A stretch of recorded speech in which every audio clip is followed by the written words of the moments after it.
And Allah in Hadith Qudsi, He said, O the son of Adam, you want and I want. You want and I want. And you will not receive except what I want. If you be content with what I want, I give you what you want. And if you're not content with what I want, I make you miserable in what you want, and you will never get what you want. Do you get this? I'm going to repeat it one more time. I hope you get it.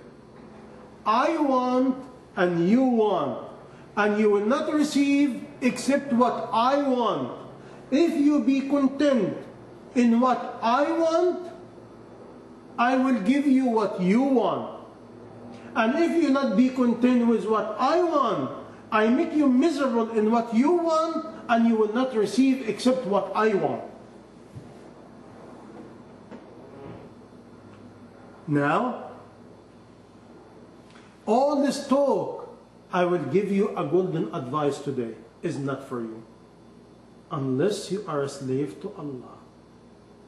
And you pure from the slavery of your nafs.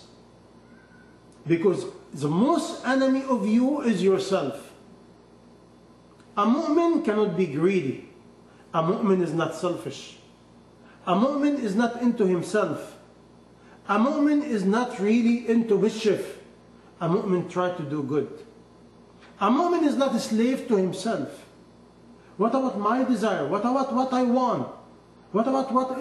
All this want I need is very simple. If you believe in the qadr of Allah, in the destiny of Allah, you will respect what you have. And you will enjoy it and be happy. But what makes us miserable? I'm living today, and I'm dreaming about tomorrow.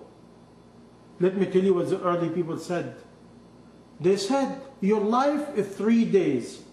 Your life is 3 days. Days passed. Nothing you can do about it. Except ask Allah to forgive you, and even you're not sure if Allah will accept it or not.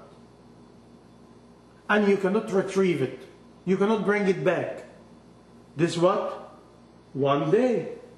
And days coming is the future.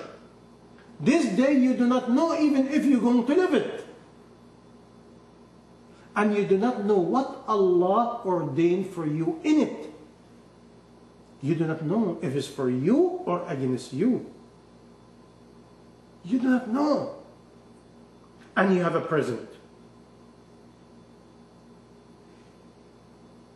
O the son of Adam, save your present, because you do not know if you're going to live for tomorrow.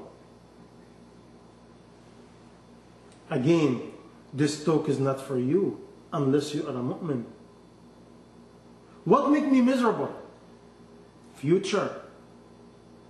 And shaitan make you have a movie.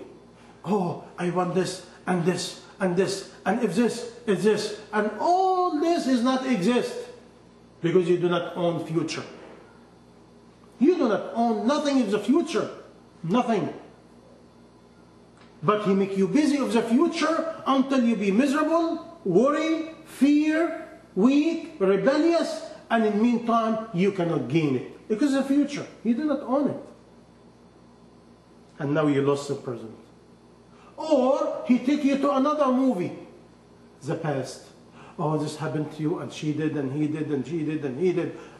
And make you so miserable, so despair, and very, very weak, and fatigue, and everything from the past. Do you think you will have the present? You lost the present. You lost it. You cannot enjoy the present, you cannot gain it, you cannot benefit, you cannot worship Allah, you cannot do anything. He make you paralyzed between past and the future, which is the 2 days you have no control over it. None. And let me give you bad news, but real. Rasulullah sallallahu alayhi wa sallam, one time he was in the desert, walking with a companion, and they sat for some time. And he drew one line, another line, and another line. They said, what is that, Ya Rasulullah? He said, the small line, the one close by to you, this is where you are now.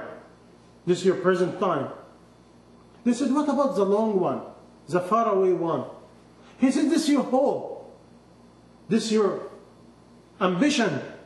This is what you want to reach. They said, what about the one in the middle? He said, this is your ajal. This is your death. He said, listen to me now.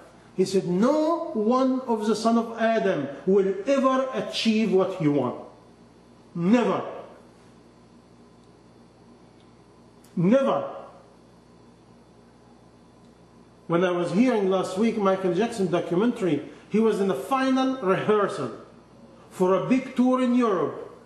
Will take 50 days. He never did it. You remember the big multi-billionaire Forbes? He went to Morocco somewhere in the late 80s, early 90s to make his birthday. He make a birthday, it cost him $50 or $55 million per night just to have a birthday. The following day, he was dead. Fishing somewhere in Latin America. And nobody even knows. That's why you find out, never anybody know when he died. That's why if I'm a mu'min, if I'm a believer, I'm worried about only one thing. How to please Allah. How to gain my day. And I believe Allah will take care about me tomorrow. Look what happened to my life now. It's so beautiful. And be content of what Allah gave me today. Because Allah gave me the best. But what make me miserable or not content or not appreciate? By the way, Iman is amazing. Iman is like a chain of pieces of quality. You drop one, you drop them all. You build one, you build them all. Similar to the disease of the heart. You have one, you have them all. You clean one, you clean them all. For example, if you drop the long hole, if you stop it, look what happened now. I become generous. I become kind. I become patient. I try to be good. Why? I do not know what happened tomorrow. And I will deal with you with goodness. You see? And I don't care about what you're doing to me. Take now this feeling out. I'm going to be for 10, 15 years. What you doing? What you might do tomorrow? You might do this. And she can do this. And he. Ya Allah. If I believe all this, where it coming from? Allah? Angels? Shayateen. What about your act? Your act is against you.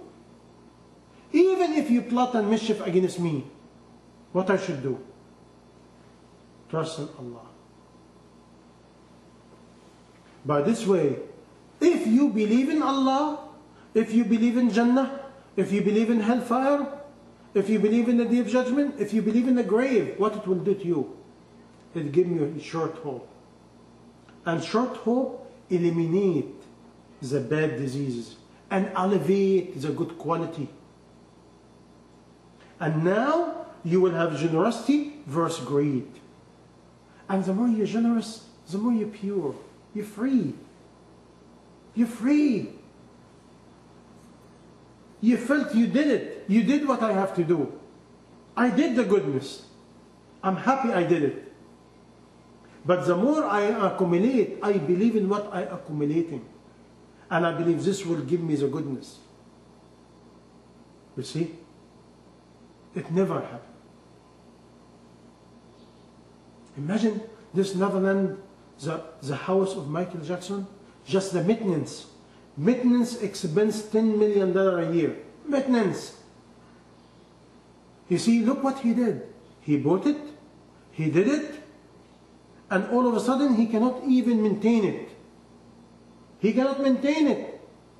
And many years ago, they close it, they take everything out, they put it in action, and he's living in an apartment. Imagine, He was living in an apartment. He was not living in his house. How many people like that?